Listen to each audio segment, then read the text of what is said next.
నమస్తే, welcome to new TV Telugu. ఆంధ్రప్రదేశ్లో కూటమి ప్రభుత్వం ఏర్పాటైన తర్వాత సమూల మార్పులు చేర్పులు అయితే కనిపిస్తున్నాయి. దీనికి సంబంధించి చాలా ముఖ్యమైనటువంటి పరిణామంగా రాజకీయ వర్గాల్లోనే కాదు ప్రజల్లో కూడా ఒక చర్చ జరుగుతుంది.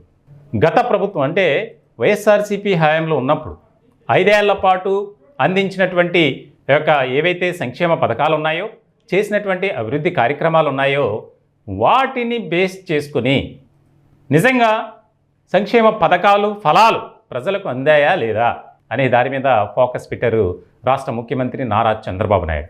దీనిలో చాలా ముఖ్యమైనటువంటి అంశంగా ఒకటి ఉంది. గత 3 ఏళ్ల క్రితం కొన్ని ప్రభుత్వ కార్యాలయాలను తాడేపల్లికి అలాగే మంగళగిరికి మార్చారు. ఈ మార్చినటువంటి క్రమంలో కోట్లాది రూపాయలు అవకతవకలు జరిగాయి, అక్రమాలు చోటు చేసుకున్నాయి అనే అంశం ఇప్పుడు బయటకు వచ్చింది. దాని మీద ఒక కమిటీని వేశారు రాష్ట్ర ముఖ్యమంత్రి. చాలా కీలకమైనటువంటి అంశంగా మారింది. ఆంధ్రప్రదేశ్ వైద్య విధాన పరిషత్ ఈ కార్యాలయానికి సంబంధించి అయితే గొల్లపూడిలో రాష్ట్ర కార్యాలయం ఉండేది. దీనికి సంబంధించి తాడేపల్లికి మార్చారు. వాస్తవానికి గొల్లపూడిలో ఉన్నప్పుడు దాని అద్దె 2 లక్షలు నెలకు, తాడేపల్లికి మార్చిన తర్వాత 5 లక్షలు. అంటే ప్రభుత్వంపై ఎంత భారం పడుతుందనేది ఇక్కడ తెలుస్తుంది. 2 లక్షలు 5 లక్షలు. సో ఇలాంటి సందర్భంలో అప్పుడు చేసుకున్నటువంటి అగ్రిమెంట్స్ ఏవైతే ఉన్నాయో అగ్రిమెంట్స్లో ఒప్పందాల్లో చాలా అవకతవకలు జరిగాయి, అక్రమాలు చోటు చేసుకున్నాయి అనేది బయటకు వచ్చింది.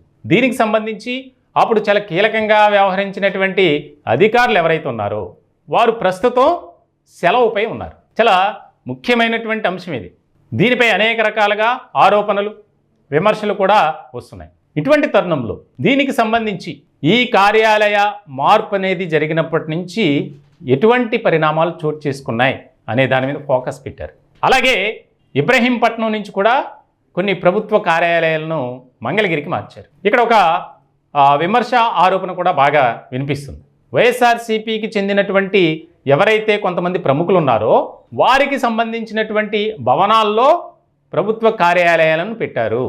దానికి సంబంధించి వారికి ఎక్కువగా లబ్ధి చేకూరే విధంగా వ్యవహరించారు అనేది కూడా బయటకు వస్తుంది. వాస్తవానికి అవసరం లేకుండా అనవసరంగా ఆ కార్యాలయాల మార్పు ఎందుకు జరిగింది అనేది కూడా ఇక్కడ ముఖ్యమైనటువంటి పరిణామంగా ఒక చర్చ అయితే జరుగుతుంది. దీనికి సంబంధించి ప్రస్తుతం అయితే కొన్ని ఆరోపణలు బాగా వినిపిస్తున్నటువంటి తరుణంలో సీఎం కార్యాలయానికి కంప్లైంట్స్ కూడా వస్తున్నాయి. ఆంధ్రప్రదేశ్ వైద్య విధాన పరిషత్ ఈ యొక్క భవనానికి సంబంధించి జరిగినటువంటి ఆ యొక్క ఒప్పందం విషయంలోనూ, అలాగే అద్దె చెల్లింపు కానీ, అలాగే అగ్రిమెంట్ చేసుకోవడంలో కానీ వీటన్నిటిపై నిఘా పెట్టినటువంటి ముఖ్యమంత్రి దీనికి సంబంధించి వివరాలు కావాలి అనే దాని మీద ఆదేశాలు కూడా ఉన్నతాధికారులకు జారీ చేసినట్టు తెలుస్తుంది. దీనికి సంబంధించి అయితే ప్రధానంగా ఎవరైతే అప్పుడు ముఖ్యమైనటువంటి వ్యక్తులుగా ఈ కార్యాలయాల భవనాలను అంటే ఆఫీసుల్ని షిఫ్ట్ చేసే అంశానికి సంబంధించి వ్యవహరించారో వారంతా సెలవుపై ఉండటం కూడా పలు అనుమానాలకు తావిస్తుంది. సో దీని మీద ప్రభుత్వం అయితే ఫుల్ ఫోకస్ పెట్టింది. ఏం జరిగింది అక్కడ అప్పుడు చేసుకున్నటువంటి ఒప్పందానికి సంబంధించినటువంటి డాక్యుమెంట్స్ ఏవైతే ఉన్నాయో ఆ డాక్యుమెంట్స్ అన్నిటినీ వాటిని ఆధారంగా చేసుకుని విచారణ చేయాలని ఆదేశాలు జారీ చేసినట్లు తెలుస్తుంది. మొత్తానికైతే ఈ భవనాల తరలింపు వ్యవహారంలో చాలా ముఖ్యమైనటువంటి అధికారులు ఇబ్బంది పడే పరిస్థితులు అయితే ఖచ్చితంగా ఉన్నాయి అనేది ఇటు రాజకీయ వర్గాల్లోనూ అటు ప్రభుత్వ అధికారుల వర్గాల్లో కూడా ఎక్కువగా వినిపిస్తున్నటువంటి మాట.